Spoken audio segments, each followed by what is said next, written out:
अस्सलाम वालेकुम dear students. Dear chemistry 1 में चैप्टर 2 हम डिस्कस कर रहे थे। इसमें हमने 2 लेक्चर्स क्लियर किए थे। उसमें हमने इंट्रोडक्शन टू चैप्टर नंबर 2 और difference between gases, liquids and solids पढ़ा था। बॉयल्स लॉ भी पढ़ा था, उसके प्रॉब्लम्स भी किए थे।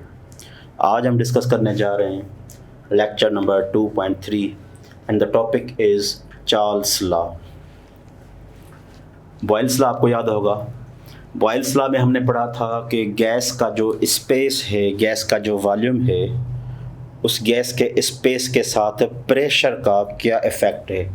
उसमें हमने पढ़ा था किसी भी गैस के स्पेस पे अगर हम प्रेशर बढ़ाएंगे तो उसका स्पेस कम होगा, यानी उसका वॉल्यूम कम होगा।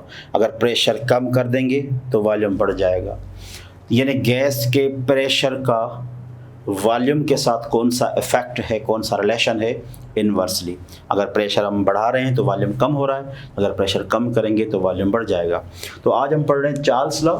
उसमें हम 2 चीज़ें पढ़ते हैं, गैस के वॉल्यूम का टेम्परेचर के साथ क्या रिलेशनशिप है। यानी अगर हम टेम्परेचर बढ़ाएं, कम करें तो गैस के स्पेस पे कौन सा इफ़ेक्ट होगा। तो temperature means heatness, degree of heatness, degree of hotness और कोल्डनेस। तो अगर किसी गैस को हम गर्म जगह पे रखें तो उधर उसके स्पेस पे क्या होगा, और अगर गैस को हम ठंडी जगह पे रखें तो उसके वॉल्यूम पे क्या असर होगा।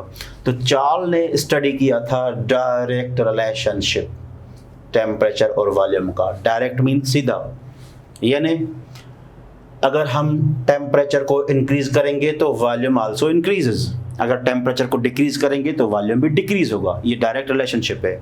बॉयल्स लॉ में हमने पढ़ा था इनवर्स रिलेशनशिप, यानी प्रेशर को जब हम बढ़ाते हैं तो वॉल्यूम बढ़ता नहीं है, कम हो जाता है। लेकिन चार्ल्स लॉ में अभी हम पढ़ रहे हैं कि there is a direct relationship of temperature and volume of gas, यानी if temperature increases volume also increases. और अगर टेम्परेचर हम कम करेंगे तो गैस का वॉल्यूम भी कम होगा। शर्त यह है कि प्रेशर की छेड़छाड़ ना की जाए, प्रेशर मस्ट बी कांस्टेंट। जैसे हमने बॉयल्स लॉ में टेम्परेचर को कांस्टेंट रखा था, बाकी जैसे जैसे हम प्रेशर बढ़ाएंगे वॉल्यूम कम होगा, प्रेशर कम करेंगे वॉल्यूम बढ़ेगा। तो इसकी मैथमेटिकल डेफिनेशन ये बनेगी, volume of given mass of gas. किसी भी गैस का जितना भी मास हो, 10 ग्राम, 20 ग्राम, 50 ग्राम, 100 ग्राम, ग्राम से हमारा रिलेशनशिप नहीं है। किसी भी गैस का जितना भी वॉल्यूम है उसका टेम्परेचर के साथ रिलेशनशिप है। कौन सा? डायरेक्ट रिलेशनशिप है। शर्त यह कि प्रेशर कांस्टेंट होना चाहिए। उसमें अगर किसी गैस को 10 दफ़ा आप टेम्परेचर चेंज करो, आपको वॉल्यूम अपॉन टेम्परेचर जो रेशो मिलेगी वो हमेशा कांस्टेंट मिलेगी। जैसे बॉयल्स लॉ में हमने पढ़ा था, product of pressure and volume is constant, here the ratio of volume and temperature is constant. और इसका जो फार्मूला न्यूमेरिकल्स के लिए बनेगा, यानी जैसे हम अगर गैस के टेम्परेचर को चेंज करेंगे तो हमारे पास 2 टेम्परेचर हो जाएंगे, एक इनिशियल एक फाइनल। बिफोर चेंज टेम्परेचर क्या था और वॉल्यूम क्या था। जब हमने टेम्परेचर चेंज किया तो फर्स्ट वॉल्यूम का जो है वो चेंज हो जाएगा सेकंड वॉल्यूम में, तो फार्मूला बनेगा V1/T1 इज इक्वल V2/T2। ये इसका फार्मूला है KMT के टर्म्स में। जैसे गैस का अगर हम टेम्परेचर बढ़ाएंगे तो वॉल्यूम में भी चेंज होगा। 1 माना इनिशियल वॉल्यूम, इनिशियल टेम्परेचर, और ये जब हमने टेम्परेचर को चेंज किया तो फाइनल वॉल्यूम क्या बनेगा।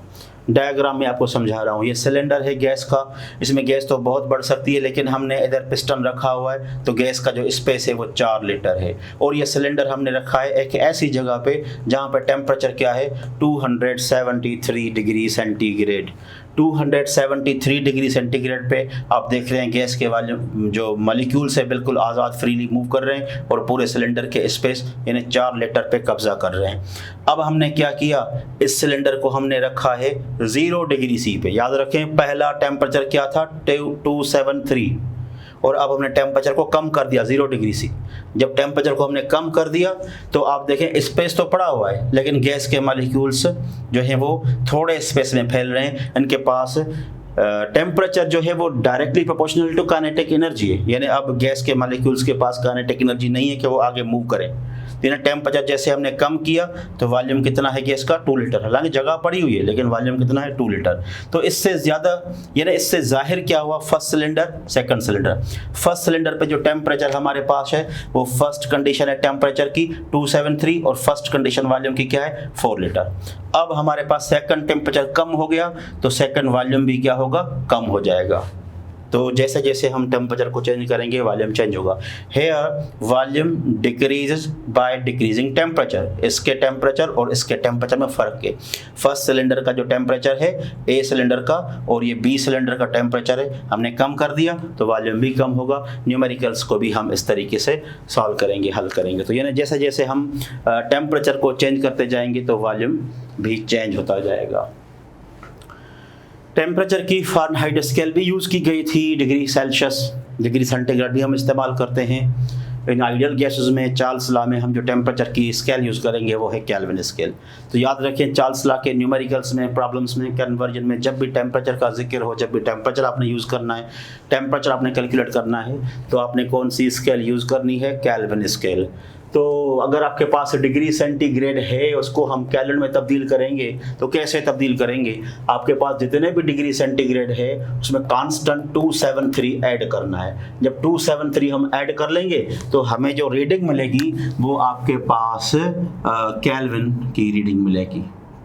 मिसाल तौर पे मैं आपको कह रहा हूँ 5 डिग्री सेंटीग्रेड को केल्विन में तब्दील करो, तो हम क्या करेंगे? ये जो 5 डिग्री सेंटीग्रेड है इसको 273 में ऐड करेंगे तो केल्विन में 5 डिग्री सी किस टेम्परेचर के बराबर होगा? 278 केल्विन के बराबर। इसी तरीके से 10 डिग्री सेंटीग्रेड को केल्विन में तब्दील करो तो ये जो 10 डिग्री सेंटीग्रेड है इसमें हम 273 ऐड करेंगे तो केल्विन स्केल में 10 डिग्री सेंटीग्रेड बराबर होगा 283। देन अगर केल्विन को हम डिग्री सेंटीग्रेड में समझें या उसमें वैल्यू में हम ढूंढें तो हम क्या करेंगे? जितना भी केल्विन मिलता है 273 माइनस कर लेंगे। जैसे मैं पूछ रहा हूँ कि भाई 280 केल्विन जो है उसमें डिग्री सी कितने हैं, how many degree centigrade are there and 280 Kelvin, तो आप क्या करेंगे? जो 280 है उससे 273 माइनस करेंगे तो बाकी आपको मिलेंगे 7 डिग्री सी। यानी जब भी 7 डिग्री सी को केल्विन में तब्दील करेंगे तो 280 केल्विन होगा, 280 केल्विन को डिग्री सेंटीग्रेड में तब्दील करेंगे तो 273 माइनस कर देंगे। 300 डिग्री सेंटीग्रेड में केल्विन कितने? तो जो केल्विन आपके पास 300 है उसमें 273 माइनस करेंगे तो आपके पास आंसर आएगा 27 केल्विन। 27 डिग्री सी ये केल्विन है। तो केल्विन को जब भी हम डिग्री सेल्सियस में डिग्री सेंटीग्रेड में तब्दील करेंगे तो इस तरीके से हम तब्दील करेंगे। तो अभी आपने चार्ल्स लॉ में पढ़ा कि चार्ल्स लॉ में कौन सा रिलेशन हम पढ़ते हैं? वॉल्यूम टेम्परेचर का, उसकी मैथमेटिकल डेफिनेशन क्या है, उसका फार्मूला क्या है, वो कैसे टेम्परेचर के साथ वॉल्यूम चेंज होगा, और इस लॉ में हम कौन सा डिग्री सेंटीग्रेड या केल्विन कौन सी स्केल यूज़ करेंगे तो केल्विन स्केल हम इस्तेमाल करेंगे। केल्विन को सेंटीग्रेड में कैसे तब्दील किया जाएगा, सेंटीग्रेड को केल्विन में कैसे तब्दील किया जाएगा। एक टेम्परेचर है -273 डिग्री, या इसको हम लिख सकते हैं -273.16, ऐसे भी लिख सकते हैं 273.16, लेकिन 273 है, 16 भी लिख सकते हैं, 273.16 डिग्री सेंटीग्रेड या 273 जो मैंने पहले लिखा, दोनों। इस टेम्परेचर को हम क्या पढ़ते हैं? एब्सोल्यूट ज़ीरो, यानी एब्सोल्यूट टेम्परेचर, यानी least possible temperature for ideal gas. Ideal gas जो है उसका वॉल्यूम हम कितने टेम्परेचर पे कम से कम कर सकते हैं? इस टेम्परेचर तक। इसके बाद वो आइडियल गैस का वजूद ख़त्म हो जाएगा, वो गैस में भी लिक्विड सॉलिड में तब्दील हो जाए। तो यानी गैसेस का जो आइडियल गैसेस का जो आखिरी टेम्परेचर जिस पे गैसेस का कम से कम वॉल्यूम किया जाए वो कौन सा टेम्परेचर है? -273। लेकिन हमारे पास जो रियल गैसेस हैं, जैसे कार्बन डाइऑक्साइड को हम एक्सहेल करते हैं, ऑक्सीजन को हम इनहेल करते हैं, किचन के अंदर मीथेन गैस को या कुकिंग गैस को जो हम बर्न करते हैं, ये रियल गैसेस हैं। रियल गैसेस इस टेम्परेचर पे वजूद नहीं रखती। मैंने लिखा है आगे कि this temperature is least possible temperature for ideal gas, at this temperature there is a least volume of ideal gas. और अगर इसको हम डिग्री सेंटीग्रेड को केल्विन में तब्दील करें 273 को, तो ये किसके बराबर हो जाएगा? 0 केल्विन। तो 0 केल्विन या -273 डिग्री सी जो है ये वो टेम्परेचर है, it is not possible at this, not possible for real gas. ये जो टेम्परेचर है इस पर रियल गैस वजूद नहीं रखेगी। रियल गैस इससे पहले लिक्विफाई हो जाएगी या सॉलिडिफाई हो जाएगी। ठीक है। तो ये लीस्ट पॉसिबल टेम्परेचर है, ये एब्सोल्यूट टेम्परेचर है -273। ये आपने याद करना है कि केल्विन में एब्सोल्यूट ज़ीरो क्या होगा, 0 केल्विन, और डिग्री सेंटीग्रेड में एब्सोल्यूट टेम्परेचर क्या होगा, -273। चार्ल्स लॉ को अगर हम ग्राफ में समझें तो देखें ये हमारे पास टेम्परेचर की कुछ वैल्यूज़ हैं, ये वॉल्यूम है, ये वॉल्यूम इंक्रीज़ होता जा रहा है, ठीक है। जैसे हम ऊपर जाएंगे तो ये वॉल्यूम इंक्रीज़ होता जाएगा। देखें अगर टेम्परेचर 100 डिग्री सेंटीग्रेड है तो आपको वॉल्यूम जो है इन तीन रिलेशन में आपको वॉल्यूम मैक्सिमम मिलेगा। अगर टेम्परेचर हमने कम कर दिया 0 पे तो वॉल्यूम हमें कम मिला। अगर टेम्परेचर हमने कम कर दिया -273 पे तो वॉल्यूम हमें क्या मिला, 0। अगर टेम्परेचर को हमने -400 डिग्री कर दिया तो वॉल्यूम क्या मिलेगा, नो। तो यानी आखिरी वॉल्यूम कब स्टेबल हुआ, -273 पे। तो दिस -273 आप देखें ग्राफ का जो ये लाइन है, ये आप देखेंगे आगे नीचे जा रही है, यानी ये आखिरी टेम्परेचर है जहाँ पे वॉल्यूम 0 हो चुका है। तो इसको कहा जाएगा absolute zero, least possible temperature. बाकी जैसे जैसे टेम्परेचर बढ़ता जाएगा तो वॉल्यूम भी बढ़ता जा रहा है। इससे जाहिर ये हुआ कि volume increase if temperature increase और volume decrease if temperature decrease. देखें ये वॉल्यूम टेम्परेचर डिक्रीज हो रहा है तो वॉल्यूम देखें इस वॉल्यूम से second volume third volume decrease हो रहा है। और लीस्ट पॉसिबल टेम्परेचर जो आइडियल गैस के लिए वो कितना है, -273। उम्मीद है कि ये कॉन्सेप्ट आपको समझ में आ गया होगा। बहुत ही आसान है कि टेम्परेचर और वॉल्यूम का सीधा रिलेशनशिप है। अगर टेम्परेचर बढ़ेगा वॉल्यूम बढ़ेगा, टेम्परेचर कम होगा वॉल्यूम कम होगा। कितना टेम्परेचर बढ़ेगा, अगर टेम्परेचर पूरा डबल हो रहा है वॉल्यूम भी डबल होगा, अगर टेम्परेचर हाफ हो रहा है वॉल्यूम भी हाफ होगा। लेकिन एक चीज़ आपने जो है ज़हन में रखनी है कि टेम्परेचर डबल कैसे, केल्विन में। अगर कोई आपसे पूछे कि भाई ये गैस है, उसका टेम्परेचर है 5 डिग्री सेंटीग्रेड, उसका वॉल्यूम है 5 लीटर। अब अगर इसका टेम्परेचर हम चेंज कर दें, कैसे, सेकंड टेम्परेचर 10 डिग्री सी करें तो क्या उसका वॉल्यूम भी डबल होगा, 10 होगा? वॉल्यूम डबल नहीं होगा, क्योंकि 5 डिग्री सी का 10 डिग्री सी डबल नहीं है। इस 5 डिग्री सी को हम केल्विन में इस्तेमाल करेंगे। जब केल्विन में इस्तेमाल करेंगे तो ये जो 5 डिग्री सेंटीग्रेड है ये 278 के बराबर होगा और ये होगा 283 के बराबर। अब आप देखें 278 और 283 में क्या फ़र्क है, क्या 278 का 283 डबल होगा? डबल नहीं होगा ना, थोड़ा सा इंक्रीज होगा। तो वॉल्यूम भी लिटिल बिट इंक्रीज होगा। तो आप जल्दबाजी नहीं कीजिएगा ऐसे कि भाई 5 डिग्री सी है, ये 10 डिग्री सी है, वॉल्यूम टेम्परेचर डबल हो गया तो वॉल्यूम डबल होगा। ये टेम्परेचर डबल नहीं है भाई। टेम्परेचर डबल कैसे होगा, हम केल्विन में इस्तेमाल करेंगे कि ये टेम्परेचर 278 है, ये 283 है, ये 278 का 283 डबल नहीं है। लिटिल बिट टेम्परेचर जो है वो इंक्रीज हो रहा है तो वॉल्यूम भी लिटिल बिट इंक्रीज होगा। कुछ एमसीक्यूज पे आते हैं, इसमें प्रॉब्लम्स भी आ जाएंगे आपके। First MCQ, select the substance exist in gaseous state at 0 Kelvin। इनमें ऐसा कौन सा सबस्टेंस है जो 0 केल्विन पे गैस स्टेट में रहेगा? 0 केल्विन माना -273। 0 केल्विन को हम -273 डिग्री सेंटीग्रेड भी पढ़ते हैं।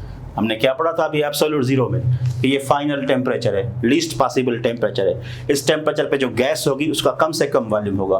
तो इसमें कौन सा गैस है जो 273 पे कम से कम वॉल्यूम ऑक्यूपाई करती है? वो गैस है carbon dioxide, carbon monoxide, methane, oxygen, या इसको हम चेंज करते हैं नन ऑफ दीज।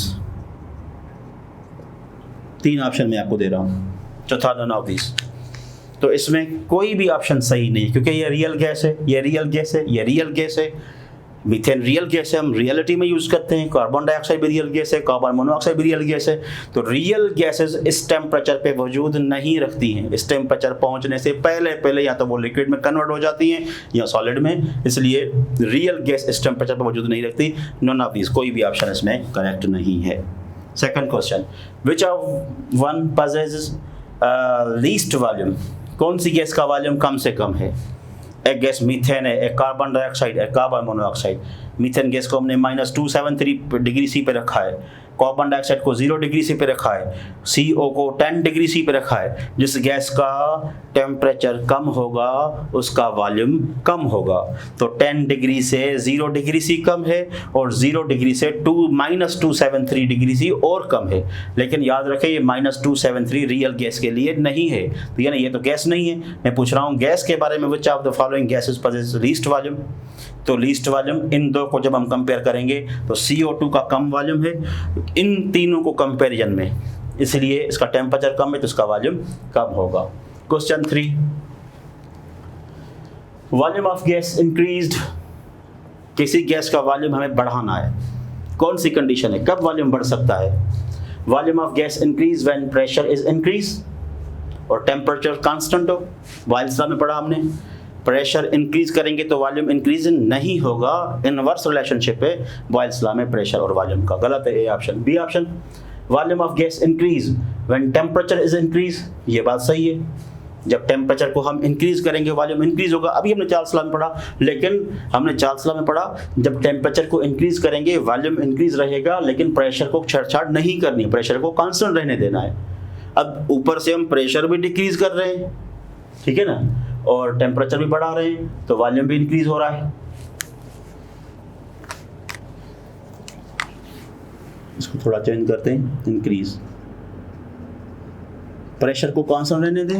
ऊपर से अगर हम प्रेशर भी बढ़ाएंगे, नीचे से टेम्परेचर बढ़ाएंगे तो दोनों फोर्सेस कैंसिल हो जाएंगी, गैस के वॉल्यूम पे कोई इफेक्ट नहीं होगा। सी ऑप्शन है, अगर टेम्परेचर डिक्रीज करेंगे और प्रेशर कांस्टेंट होगा, टेम्परेचर डिक्रीज करेंगे तो वॉल्यूम डिक्रीज होगा, लेकिन हम पढ़ रहे हैं वॉल्यूम इंक्रीज हो रहा है। तो अगर टेम्परेचर हम इंक्रीज करेंगे तो वॉल्यूम इंक्रीज होगा और प्रेशर कांस्टेंट होगा। ये चार्ल्स लॉ की डेफिनेशन है, इसमें डी ऑप्शन करेक्ट है। गैस का वॉल्यूम बॉयल्स लॉ के मुताबिक भी चेंज कर सकते हैं, चार्ल्स लॉ के मुताबिक भी चेंज कर सकते हैं, लेकिन कंडीशंस और रिलेशंस ध्यान में रखने। A gas is kept at STP। STP से मुराद क्या है? बना स्टैंडर्ड टेम्परेचर पे गैस रखी हुई है। स्टैंडर्ड टेम्परेचर कितना होता है? यहाँ 0 डिग्री सी या 273। एब्सोल्यूट टेम्परेचर भी ध्यान में रखें, और स्टैंडर्ड टेम्परेचर, एब्सोल्यूट टेम्परेचर क्या है? -273 डिग्री सी, और स्टैंडर्ड टेम्परेचर क्या है? 0 डिग्री सी। तो एक गैस है जो 0 डिग्री सेंटीग्रेड पर रखी हुई है, और स्टैंडर्ड प्रेशर बना 1 एटमॉस्फेयर, और 1 एटमॉस्फेयर मुख्तलिफ यूनिट्स में हम कन्वर्ट कर सकते हैं। 1 एटमॉस्फेयर में टॉर्स 760 होते हैं, 1 एटमॉस्फेयर में मरकरी के मिलीमीटर 760 होते हैं, 1 एटमॉस्फेयर में सेंटीमीटर मरकरी के 76 होते हैं, 1 एटमॉस्फेयर में न्यूटन मीटर स्क्वायर या पास्कल इतने होते हैं। तो ये सारी वैल्यूज स्टैंडर्ड प्रेशर को जाहिर कर रही है मुख्तलिफ यूनिट्स में। तो एक गैस सिलेंडर है जिसको हमने स्टैंडर्ड टेम्परेचर स्टैंडर्ड प्रेशर पर रखा है, इनकी वैल्यूज आप ध्यान में रखें। अगर उसका टेम्परेचर हम चेंज करें लेकिन प्रेशर को सेम रहने दें तो क्या होगा? अगर किसी गैस को हमने फिक्स टेम्परेचर पे फिक्स प्रेशर पे रखा, उसके बाद हम क्या करते हैं? टेम्परेचर चेंज करते हैं तो वॉल्यूम चेंज होगा। कैसे चेंज होगा? अगर टेम्परेचर बढ़ाएंगे तो वॉल्यूम बढ़ेगा, कम करेंगे तो वॉल्यूम कम होगा। देखते हैं ऑप्शन में क्या है। ये ऑप्शन है वॉल्यूम इज चेंज्ड, बिल्कुल सही है, वॉल्यूम चेंज होगा। वॉल्यूम रिमेन्स अनचेंज्ड, गलत। जब टेम्परेचर हम चेंज करेंगे तो वॉल्यूम चेंज होगा। सी ऑप्शन में volume increase if temperature decrease, ये भी उल्टा कॉन्सेप्ट है। टेम्परेचर इंक्रीज होगा तभी वॉल्यूम इंक्रीज होगा, टेम्परेचर डिक्रीज होगा तो वॉल्यूम इंक्रीज थोड़ी होगा, गलत है। तो इसमें सही ऑप्शन हमें क्या मिला कि वॉल्यूम जरूर चेंज होगा। फिर अगर ऐसा लिखा हुआ था कि वॉल्यूम चेंज कैसे होगा? अगर टेम्परेचर इंक्रीज करेंगे तो वॉल्यूम इंक्रीज होगा, टेम्परेचर डिक्रीज करेंगे तो वॉल्यूम डिक्रीज होगा, तो भी सही होता। तो बहरहाल इसमें है वॉल्यूम चेंज। आखिरी MCQ, at 273 degree C and 1 atmosphere pressure, volume of gas is 300 centimeter cube. If its temperature is changed to 0 degree C, the volume of gas will be found dash. ये सारे आपने finger tips पे ज़हन में हल करने हैं, इसको पेपर वर्क पे सॉल्व करने की ज़रूरत नहीं है। अगर आपकी प्रैक्टिस अच्छी है, लॉजिकल कॉन्सेप्ट आपको समझ में आ गया है। वैसे अगर रफ वर्क करना चाहें तो भी ज़रूरी है ताकि आपका कॉन्सेप्ट अच्छा हो जाए। जैसे आपकी प्रैक्टिस अच्छी होगी तो ये आप जहन में with in few seconds answer देंगे इसका। तो अभी क्वेश्चन है, एक गैस है जो 273 डिग्री सी, याद रखें टेम्परेचर कैलोन में इस्तेमाल करना है, तो यानी ये क्या हो जाएगा? 273 प्लस 273 546 केल्विन। तो गैस 546 केल्विन पे रखी हुई है, उसका प्रेशर है 1 एटमॉस्फेयर, उसका वॉल्यूम है 300 सेंटीमीटर क्यूब। अगर उसका टेम्परेचर चेंज हो गया 0 degree C, 0 degree C change हो गया, 0 डिग्री सी में 273 ऐड करेंगे तो ये हो जाएगा 273 केल्विन। अब आप देखें टेम्परेचर 546 केल्विन का 273 पूरा हाफ है, यानी टेम्परेचर हमने पूरा हाफ कर दिया। तो वॉल्यूम 300 का क्या होगा, वॉल्यूम 300 का पूरा हाफ होगा, दैट इज 150 सेंटीमीटर क्यूब। भाई टेम्परेचर शुरू में हमने रखा है 273 डिग्री सी, उसको जब हमने केल्विन में लाए तो ये मिला 546। दूसरा टेम्परेचर है 0 डिग्री सी, जो केल्विन होगा 273 केल्विन। अब टेम्परेचर पूरा का पूरा हमने हाफ कर दिया, तो पहला वॉल्यूम 300 है, तो दूसरा वॉल्यूम क्या होगा, वो भी हाफ होगा 150।